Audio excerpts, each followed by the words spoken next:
compliment Mr. Mitchell from Arizona for getting this bill to the floor. We've worked on this for several years, and I am pleased that this is going to be passed today. Much has been said about the unemployment rate in this country. I saw one other take bill of employment today where it said that low-income people below $20,000 unemployment rate is up to 31%, which shows how devastating this recession is, and for some it's a depression. I would like this bill to be passed, but not just as symbolism. It is good symbolism, and important symbolism, as was mentioned by the gentleman who a tremendous amount of money. It's important for us to recognize that we have a serious problem in this country, and that we shouldn't be, careless about the way we think about this problem. It shouldn't make us feel necessarily good because we passed this. This is just necessary. It does remind me of a piece of legislation I introduced many years ago in the 1970s when we had rampant inflation, which I anticipate will probably come back to this country. But back then we had a 15% inflation rate, and my suggestion then in the form of legislation was to get the members' attention to understand what inflation was all about. I said we should take a pay cut at the rate of inflation. And even today, we might suggest that there is a lot more inflation out there than we admit to. So maybe not only should we freeze our salaries. We obviously have a serious problem on our hands, and it's something that I've been talking about for quite a few years.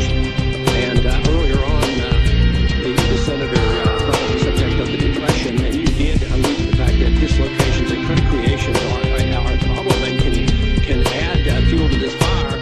But at times, I don't think you follow those rules very well, even though you recognize that's the case, because I think understanding the depression is one of our problems, with a lack of understanding of the depression, because generally, most of what people are taught these days is that it was a lack of credit maturity that caused the prolongation of the depression. They never talk about the excessive credit and the misallocation and the malinvestment of the 20s that precipitated the bubble that had to be corrected. And then in the depression, what did we try to do? We tried to fix prices, which is exactly what we're doing now. We would not, in the depression, allow wages to go down, and we said, well, the price of farm products has to stay up.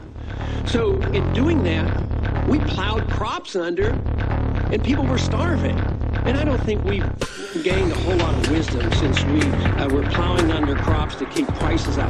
Because now we're talking about illiquid assets, and we're talking about price fixing, and we're talking about somebody in the government, in the Federal Reserve and Treasury, who does prices.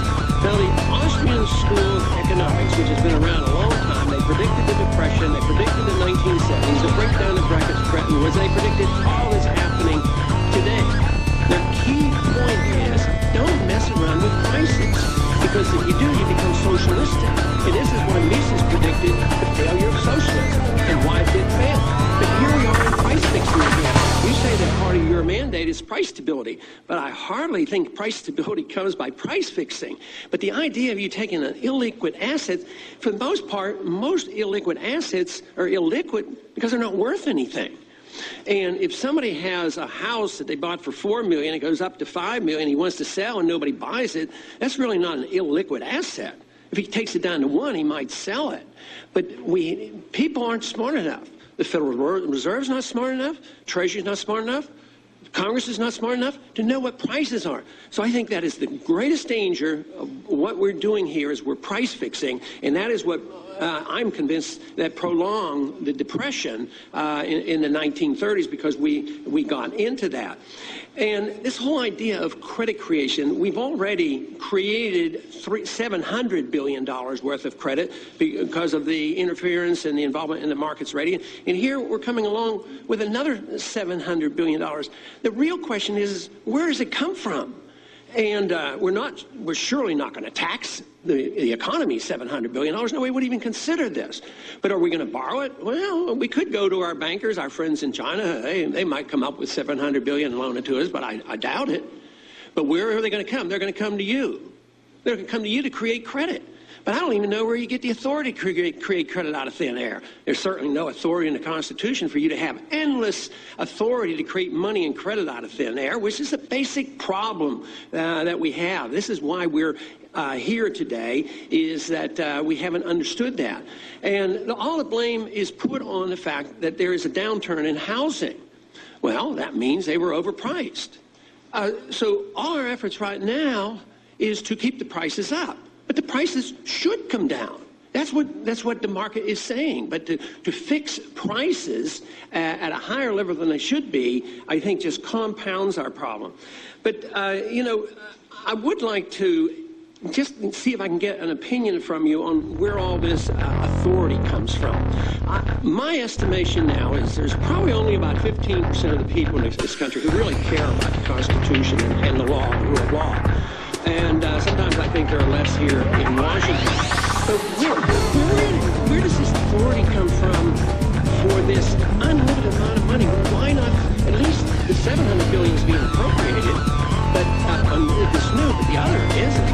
But you're going to have to monetize a bunch of this. And quite frankly, I'd have trouble finding anything in the Constitution that says, this is it.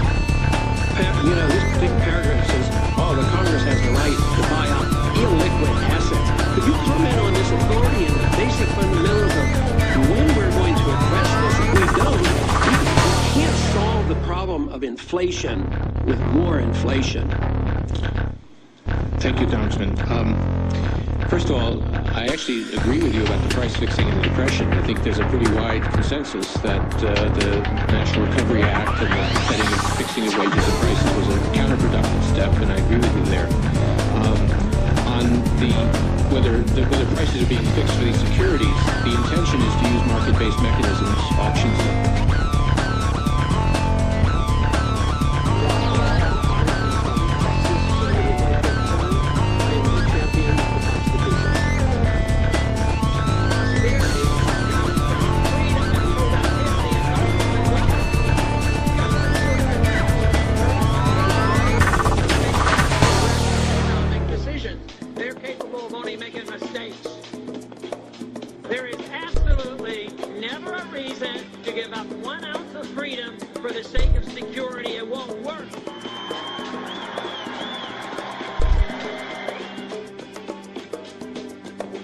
Something or want something or demand something, that does not give you a right to it.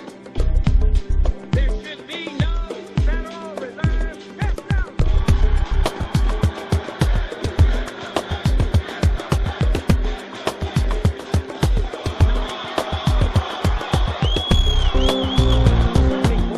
Like the senator, he thinks we should be there for 100 years if necessary. How can he commit the young people of this world 5 more generations to be in Iraq if it's necessary? I say it's time to come on.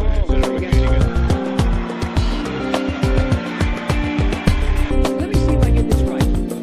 We need to borrow $10 billion from China, and then we give it to Bashar, who's a military dictator who overthrew an elected government, and then we go to war. We lose all these lives promoting democracy in Iraq. I mean, what's going on here? So I was waving the flag the whole time. That's so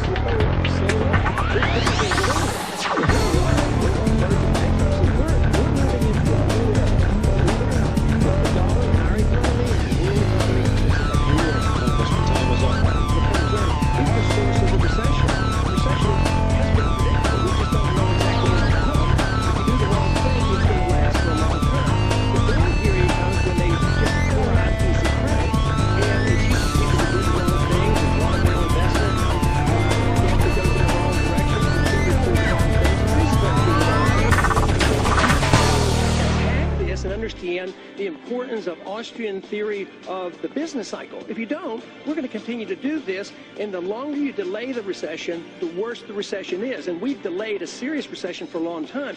The housing market is already in depression, and a lot of people are hurting. The standard of living in this country is going down. Look at what's happening to the dollar. And what is being offered by the Federal Reserve and Treasury and everybody in Washington? Lower interest rates. Well, lower interest rates is the problem. Artificially low interest rates is the artificial stimulus which causes the bubble, which allows the inevitable recession to come. So what we need to do is deal with monetary policy and not pretend that artificial stimulus by more spending is going to help. That won't do one bit of good. We spend